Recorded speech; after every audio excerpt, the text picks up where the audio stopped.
So in this video I'm first going to be breaking down why Zirkzee's link play was so good against Southampton before coming on to what I think he needs to improve in his game in order to reach the elite level. And then finally I'm going to break down tactically how Ten Hag could use Zirkzee's link play more effectively in order to create higher value chances for the likes of Rashford and Ahmad. So here we see as Eriksen has the ball just inside of the box that Joshua Zirkzee is backed up against Southampton's centre-back Jack Stephens, but even though he doesn't score from this chance, Zirkzee's movement in this type of situation looks incredibly promising. As Eriksen is about to drive the ball low across the 6-yard box, Zirkzee manages to use a quick spin, a change of direction, in order to get on the shoulder of Stephens, setting himself up to make a run on his blind side where the space is. The only issue is the finish, and we do see this kind of stretched finish from Zirkzee quite a lot, and I think if he can improve from these positions, it will take his overall game to the next level. He needs to either anticipate the cross sooner, react quicker, or just have more confidence and composure when actually connecting with the ball. However, this next clip is truly top class.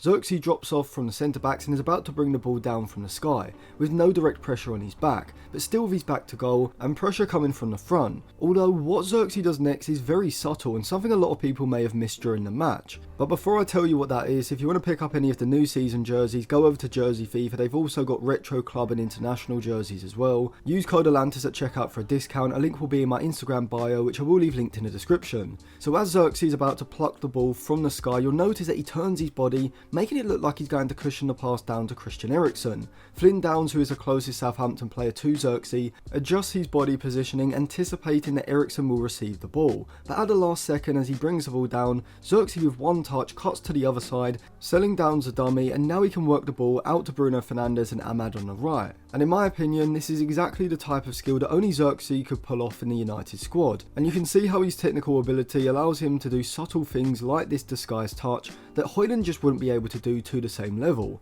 And the overall effect of this is that it allows United to link the attack from the middle to the final third a lot more effectively. Here we see yet another example of Zirkzee's majestic control when moving towards the ball with his back to goal, as despite being in a congested area, Zirkzee is once again able to receive the ball, get it under control, use disguise to wrong foot the pressing player nearest to him, and turn simultaneously, all in one touch. Johnny Evans plays a pass into Zirkzee's feet on the left side of the United attack, and initially Zirkzee stands front on. And this is because if he stands side on, he'll be showing Sugawara, the Southampton right back, where he's going to turn, and then he has a second longer to adjust his positioning and potentially get closer to Zirkzee. But because Zirkzee disguises his back foot control so well, it's only at the last second when he opens up his body to receive the ball with his back foot, and so Sugawara can't react in time, which allows Zirkzee to turn. And from this situation, because both Garnacho and Bruno Fernandes have made runs ahead of Zirkzee's deeper movement as they should, he now has two very good forward passing options. But here I think we really see Zirkzee's football IQ, as whilst many players would have looked for either Garnacho or Bruno Fernandes, Zirkzee recognises that the attack is very congested on United's left side. However, on the far side, Ahmad is wide, whilst Dalot is motoring forward, and so Zirkzee is able to nonchalantly glide past Alana with another majestic touch, and curls a lofted pass out to Ahmad on the right, setting United up for a 2v1 on the edge of the box, with Dalot racing forward to provide the overlap. And this is a key feature of Zirkzee's link play in the final third. He knows when the play needs to be switched, and does it very effectively, which can lead to United creating 2v1s on the far side. Throughout this game, there were numerous examples of Zirkzee linking play with absolute efficiency. Here the pass goes into his feet, and you can see Garnacho's making a run ahead of Zirkzee's static positioning, and in this position, I think we see Højlund take a second longer to get the ball under full control, likely missing Garnacho's run and being forced to play a pass backwards rather than forwards. But Zirkzee once again with that one touch backwards control is able to turn out away from Jack Stephens behind him, but he still has Garnacho's run in his head, and so threads the ball down the inside of Stephens, looking for Garnacho's charging run on the centre back's blind side, releasing him in behind the back line. Here Zirkzee is going to receive an incisive pass from Mazraoui, and as the former Bologna man receives possession,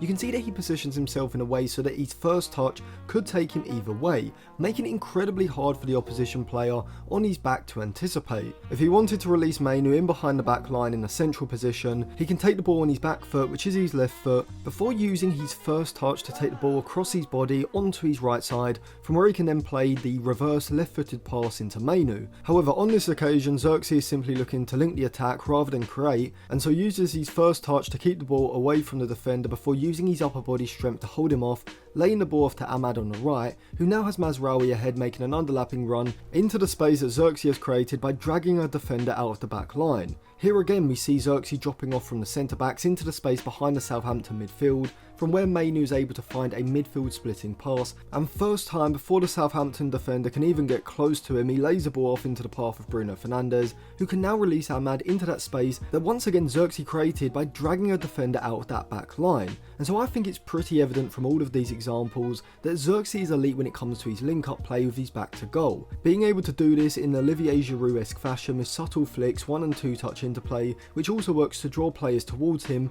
creating space for United's attackers running ahead. And in just a bit I'm going to tactically break down how Ten Hag could use Rashford to take greater advantage of what Zirkzee brings. However, before I come on to my own tactical ideas, let me just go through the parts of Zirkzee's performance which I think show there is room for development. So in this first clip here we see Zirkzee once again use a clever first touch in order to twist away from the defender on his back as he receives a pass to feet, and Bruno Fernandes' advanced positioning alongside Zirkzee is the perfect setup, as from here Zirkzee can release Bruno Fernandes, who can then play the killer through ball for Ahmad or Rashford in behind. But I think at this point in his career Zirkzee is lacking either the vision or the confidence to play that riskier, higher value through ball that Bruno Fernandes could have played, and we can see that here as he controls the ball in his chest and is able to turn in his own half without any direct pressure. And from this position Zirkzee has both Rashford and Ahmad providing those runs ahead on the outside of their fullbacks. The pass on the inside of Walker-Peters to release Ahmad on the far side is the option that Zirkzee should have gone with,